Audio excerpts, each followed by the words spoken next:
Well, Kevin, obviously you are racing at a variety of tracks, very, very busy, but it has to be said two of those main tracks are Towcester and Oxford, who've had their problems, particularly Towcester, I'd say, although they're certainly not exclusive.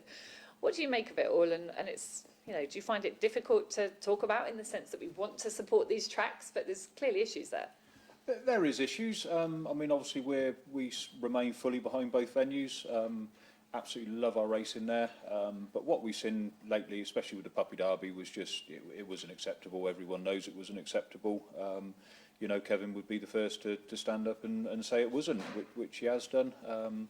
Things need to improve, standards need to improve, and I'm sure they will. You know, no one's going to put up with starting boxes like that and the problems that they had. But listen, I'm still a believer that they'll get things right, and we can all crack on and have a good future. And those of us who have spoken to Kevin Boothby, he's exceptionally welfare orientated. You as a trainer, you know, yourself are and always have been. Have you had conversations with him? Yeah, very much so. Yeah, Kevin's very open. You know, I'm obviously at Oxford a lot now. We're attached there. Kevin's normally there as well. And he's the first to come out and have a chat, ask how things are going, what we need to do to improve things, if anything can be changed or anything like that.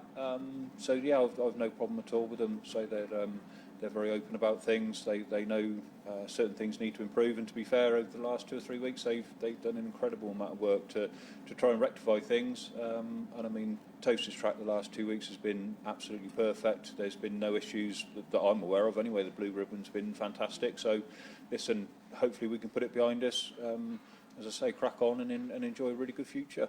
Absolutely. You have put in the miles in terms of tracks that you've raced at and been attached to over the years. How nice is it to have the odd night now at Oxford, now that it's reopened? How's it been going there? I absolutely love Oxford. Yeah. I grew up there as a kid. My dad was a bookmaker there, so I know it very well, and it's just a huge boost for us locally to have it back. There's a massive ownership base in Oxfordshire. It's a very popular sport here still. So to have Oxford come back, I didn't think we'd ever see it, to be honest. So delighted that it did, and they've run it superbly since. You know, the grandstand is perfect. There's always good crowds there. There's a great atmosphere. Owners want to go racing there. And listen, we're lucky. We could fill the kennel 3 times over with people wanting dogs there, literally. So it's been a great boost for us. We've much needed it. Oh, that's great to hear. I always feel like January, February are quieter months in dog racing, but this year the calendar's got going straight away, and you yourself are here, there and everywhere in competitions. Are you enjoying it? Loving it, yeah, loving it. I think huge credit to the GBGB for putting the calendar out as they have. You know, we've got a full year's events in the schedule. You can make plans. People want to buy dogs for certain events. It makes our life a lot easier. I think the competitions are spread out pretty much as good as we can now. You know, there's going to be clashes with the amount of events we've got going on now, but say the open race calendar is absolutely superb. Never known people wanting to buy dogs quite as much as they do at the moment, so that's been a great boost again. Well, it's not often you come to Kevin Hutton's and there isn't some sort of litter of puppies here, and today is no different. These ones are just nearly old enough to come indoors, but tell us about them. Yeah, so these are a litter to Wildcat out of a bitch called Patanjali. He was a very talented bitch. She had some good form in Ireland prior to coming to us and won some nice races over here.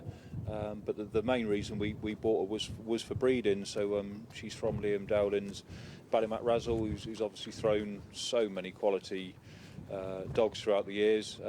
You know, we really fancied breeding from that line and taking a chance. So these are they're coming up 3 months old, so they'll be earmarked very soon in the next week or so, hopefully, and then they'll be off to John Mullins for rearing. And obviously you used to send your pups to Ireland, but we were just saying off camera there's a really good option here now, a really nice route you like to take for the rearing and the schooling. Yeah, absolutely. Yeah, it was our old friend Brad McNair actually. He said John Mullins rears a good pup and does a great job.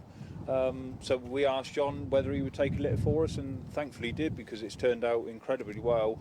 John does a brilliant job. They all do there, and from John's they go to David Prues for schooling, who's done us proud. So it just works really easily, you know, from start to finish. So we're very lucky, and you know, we produce some good dogs doing it as well. so cold out here today. The pups, very sensible, gone into bed, but it's not been straightforward with them. They gave you a bit of a fright, didn't they? Yeah, they were really hard work. They had some sort of bacteria that I can't even pronounce, but it knocked the socks off them. They were so thin and ill, and it was a hell of a lot of work that me and Donna and all the team were doing just to keep them alive, to be honest. You know, we were down the vets every other day and, you know, feeding through the night and so many injections. The poor little things were getting fed up with it, but thankfully it was all worthwhile. They picked up amazingly well, so that size-wise they're probably slightly behind where normal pups would be, but the difference in a few weeks has been astonishing, so I'm sure they'll catch up, and they're full of life, and thank God we were able to save them, and hopefully they'll have a good career as well. Well, fingers crossed, good luck with them. Thank you, cheers. Well, of course, news last week that this lovely little girl, Forest Natalee, is the GBGB Dam of the Year once more. And it's a lovely picture of her in the racing post, Kev. The fact that you have her at home, I know she sleeps on your bed with yourself and Donna, you must be so proud of her.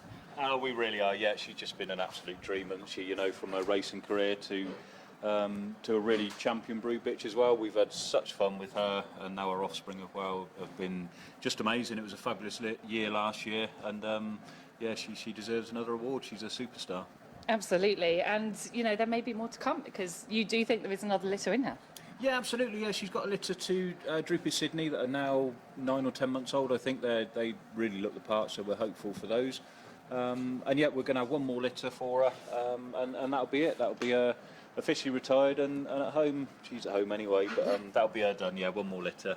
We're not sure who yet we'll go to, but yeah, if they're anything like the last litter or two, we'll be delighted. Gosh, Sydney and Natalee, that is exciting. You might see this little cut on her leg, and I was chatting to Donna earlier, actually, who was telling me she is still keen as anything. She's razor sharp, yeah. She disappeared after a rabbit and come back with half the skin missing from her leg, but she's still got a very high prey drive. She absolutely loves it, and yeah, she disappeared on us and come back with that. So, but she's all healed up, and she'll no doubt do it again one day. Oh, she is a star. And we can't forget your other boy, Batman. He's getting on a bit now, but my gosh, he still looks so sprightly. He's in good form, yeah. I think he's 12 and a half now, so again, he's at home with us as a pet, and he's an absolute legend. He was one of the first ones that started everything off for us, really, back in 2013, and yeah, he's been with us ever since. He's an absolute legend. He is. We love him. They really both are. I feel bad if I don't mention this one. This is Eric's dog. This is Linwood Sharp, or Auntie Linda as we call her. She lives with Eric. She looked like that at about 2-year-old, so she's never changed. So yeah, the pets are always in. There's always 4 or 5 pet grounds with staff and our own one. So yeah, it's lovely. Yeah, we love it. It is lovely. It gives a really nice vibe. But this is your GBGB Dam of the Year, Forest Natalee, and who's to say she can't win another couple of those awards as well in years to come. Well, if Carlsberg made kennel hands, then we're looking at one right here. Ernie, lovely to see you here today with Kevin and Donna, working away, and looks like you're really enjoying being back with the dogs. I am enjoying it, yes, yeah. I enjoy just being, I'm a dog lover, so, and in particular greyhounds, so to come down here a few days and work with these beautiful dogs, it's fun, yeah. Obviously, it's no secret you had a very difficult time, not just losing your wife Yvonne, but your mum and your dad and a couple of superstar dogs in there as well along the way. But you've got a smile back on your face, which is nice to see. Yeah. So I had to move on. I had to reinvent myself, and I'm doing just that. And so I'm enjoying life down here in this beautiful countryside we live in. What do you make of these kennels on the quiet? What do you think? I have to be diplomatic now. No, as I say, obviously Kevin and Donna are great, and they look after these dogs so well, and it's a pleasure to help them in any way that I can. Where is your interest now? Because we've seen you here today, even the dogs respond to you so well, and vice versa, and you're not going racing so much. Is this the side of it that you enjoy? Yes, I always did, to be honest. I always like to be with the dogs. I've always said I love greyhounds, first and foremost, above anything else, above greyhound racing. As I say, it's the dogs that I was always in it for. So, yeah, it's nice not to have that pressure of having to go racing. Obviously, I still follow the dogs that I work with. I always follow Kevin's dogs and I follow Gemma's dogs. So I've still got an interest, Have you got a favourite here? Yes, yeah. Well, my favourite isn't here right now, Moments of Magic, but her sister, Westwell Ema, is an absolute darling. Yeah, and she's lovely. Oh, so nice to see you here, and really glad you're back working with the dogs. Thank you. Well, just finally here at Kevin's Kennels, I want to get an update on Signet Denver, who actually bypassed me, obviously Sheffield not being one of our tracks that he'd come off this badly injured, Kevin, but broke a hock in the BGBF Derby final at Sheffield. So sad to see him this way, but what's the latest? Yeah, it was a great shame. It really was, but it was just one of those racing incidents. Unfortunately, these things happen. He broke his hock, but thankfully it wasn't too bad. Gabriel was very, very pleased how the operation went. So there's every chance he might race again. He's been a fantastic patient, which is half the battle. He rests well. He's very sensible, so he'll give himself every chance. And hopefully we might see him back on the track one day. Because he was.